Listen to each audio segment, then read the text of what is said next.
اعوذ باللہ من الشیطان الرجیم، بسم اللہ الرحمن الرحیم۔ آج اللہ رب العزت کی توفیق سے ہم صحابہ کرام کے متعلق ان کا تعارف پیش کریں گے۔ یہ انشاءاللہ ہماری سیریز چلے گی جہاں تک اللہ کو منظور ہوا وہاں تک۔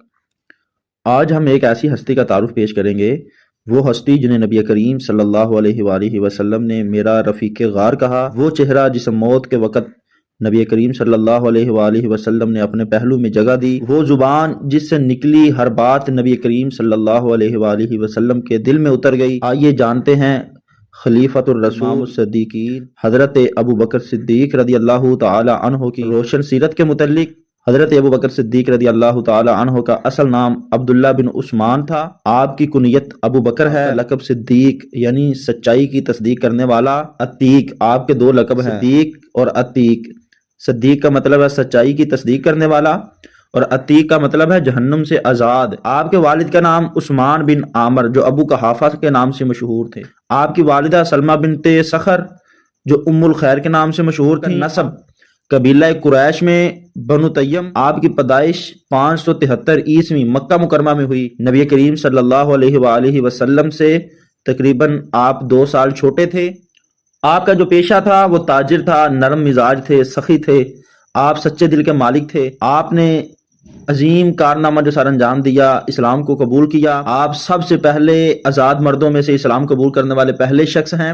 آپ کے اسلام قبول کرنے کی جگہ بھی مکہ مکرمہ ہے۔ جب نبی کریم صلی اللہ علیہ وآلہ وسلم نے آپ کو تنہائی میں دعوت دی تو آپ نے فوراً فرمایا، آپ نے کہا محمد صلی اللہ علیہ وآلہ وسلم نے اگر کہا ہے تو وہ حق ہے، میں گواہی دیتا ہوں کہ اللہ ایک ہے اور محمد صلی اللہ علیہ وآلہ وسلم اس کے رسول ہیں۔ اس ایمان کی پہلی جھلک یہ تھی کہ آپ نے اگلے ہی دن 5 عظیم لوگوں کو مسلمان کر لیا، 5 عظیم شخصیات کو آپ نے مسلمان کر لیا، جن میں سے حضرت عثمان بن عفان، حضرت زبیر بن عوام، حضرت عبد الرحمن بن عوف، حضرت طلحہ، حضرت سعد بن ابی وقاص رضی اللہ تعالی عنہما تھے۔ نبی کریم صلی اللہ علیہ وآلہ وسلم نے فرمایا، ابو بکر کی دعوت پر جنہوں نے اسلام قبول کیا ان کا اجر ابو بکر کے حصے میں بھی ہے۔ آپ کی جو مثالی قربانی جو آپ نے دی وہ حضرت بلال حبشی رضی اللہ تعالیٰ عنہ کو خرید کر آزاد کرنا تھا۔ دوسری جو قربانی تھی آپ کی وہ غار ثور والی تھی۔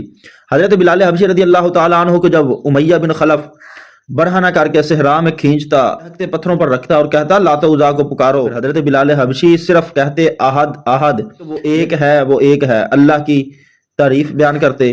حضرت ابو بکر صدیق رضی اللہ تعالی عنہ آپ نے حضرت بلال حبشی کو 7 اوقیہ یعنی تقریباً 150 دینار میں خریدا، فوراً آزاد کر دیا۔ جب آپ نے آزاد کر دیا تو امیہ نے تنزن کہا، اس نے کہا کہ اگر تو نے خریدنا تھا تو آدھی قیمت دے دیتا، میں ویسے ہی تھک گیا تھا۔ تو حضرت ابو بکر نے جواب دیا، اگر تم 1 درہم بھی مانگتا میں بلال کو خرید لیتا، کیونکہ وہ اللہ کے لیے آزاد کرنا چاہتا تھا۔ نبی کریم صلی اللہ علیہ وآلہ وسلم کے ساتھ ہجرت اور غار ثور میں جو آپ نے قربانی دی، نبی کریم صلی اللہ علیہ وآلہ وسلم نے ہجرت کا اعلان کیا تو فرمایا، اے ابو بکر اللہ نے مجھے ہجرت کا حکم دیا ہے۔ تو حضرت ابو بکر کی آنکھوں میں آنسو آ گئے، عرض کیا یا رسول اللہ کیا مجھے ساتھ لے چلیں گے؟ نبی کریم صلی اللہ علیہ وآلہ وسلم نے فرمایا، ہاں اے ابو بکر تم میرے ساتھ ہو۔ تو غار ثور میں داخل ہونے سے پہلے خود داخل ہو کر حضرت ابو بکر صدیق رضی اللہ تعالی عنہ نے ہر سوراخ کو بند کیا۔ ایک سوراخ نہ بند ہو سکا تو اپنا پاؤں رکھ دیا۔ سانپ نے بارہا کاٹا مگر نبی کریم صلی اللہ علیہ وآلہ وسلم کی نیند میں خلل نہ آنے دیا۔ یہی وفات تھی ابو بکر صدیق رضی اللہ تعالی عنہ کی۔ آپ کو اللہ رب العزت نے خلافت سے بھی نوازا۔ نبی کریم صلی اللہ علیہ وآلہ وسلم کے ظاہری دنیا سے وصال کے بعد امت کو جب شدید اضطراب تھا تو حضرت عمر رضی اللہ تعالی عنہ آپ نے تلوار نکال کر آپ نے کہہ دیا، آپ نے کہا بھئی جو کہے کہ نبی کا انتقال ہوا میں اسے قتل کر دوں گا۔ اس وقت نبی حضرت ابو بکر صدیق رضی اللہ تعالی عنہ آپ منبر پر چڑھے، قرآن پڑھا، وما محمد الا رسول، پھر فرمایا جس نے محمد کی عبادت کی وہ جان لے کہ محمد فوت ہو چکے ہیں، اور جس نے اللہ کی عبادت کی وہ ہمیشہ زندہ ہے۔ پھر آپ کی خلافت کا دورانیہ 2 سال 3 ماہ 10 دن تک رہا، 11 ہجری سے 13 ہجری تک۔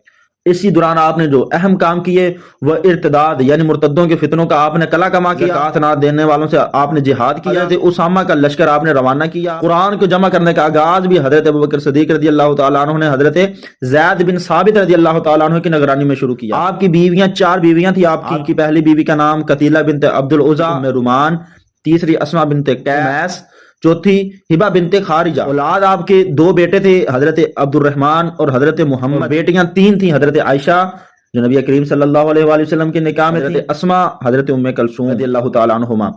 آپ کی وفات کی جو تاریخ ہے وہ 22 جمادی الثانی 13 ہجری ہے۔ آپ کی عمر 63 سال ہوئی۔ آپ کی تدفین نبی کریم صلی اللہ علیہ وآلہ وسلم کے پہلو میں روضہ رسول میں ہوئی۔ نبی کریم صلی اللہ علیہ وآلہ وسلم سے آپ کی محبت فرمایا، نبی کریم صلی اللہ علیہ وسلم نے ارشاد فرمایا، میرے مال و جان پر جس کا سب سے زیادہ حق ہے وہ ابو بکر ہے، اگر میں کسی کو خلیل بناتا تو ابو بکر کو بناتا۔ تیسرا نبی علیہ السلام نے فرمایا، ابو بکر میرے لیے غار میں بھی ساتھ تھا، قبر میں بھی ساتھ ہوگا۔ اس میں ہمارے لیے سبق یہ ہے کہ سچائی کی ہمیشہ پہچان ہوتی ہے، قربانی میں پہل کرنی چاہیے، دین پر اول وقت میں لبیک کہہ دینا چاہیے۔ حضرت ابوبکر صدیق رضی اللہ تعالی عنہ نے اول وقت میں ہی لبیک کہہ دیا کہ نبی کریم صلی اللہ علیہ وآلہ وسلم ارشاد فرمایا کہ جب قیامت کا دن ہوگا، اللہ رب العزت جلال میں ہوں گے، تو نبی علیہ السلام نے فرمایا میں اللہ کے سامنے ابو بکر کو کر دوں گا، تو اللہ کا جلال اللہ کے جمال میں بدل جائے گا۔ یہی وجہ تھی کہ حضرت ابوبکر صدیق نے اسلام کی قربانی کے لیے پہل کی، پہلے لبیک کہا۔ نبی کریم صلی اللہ علیہ وآلہ وسلم نے ارشاد فرمایا، دنیا میں رہ کر میں نے سب کے قرض کو چکا دیا ہے، ابو بکر کا قرض میں نے نہیں چکایا،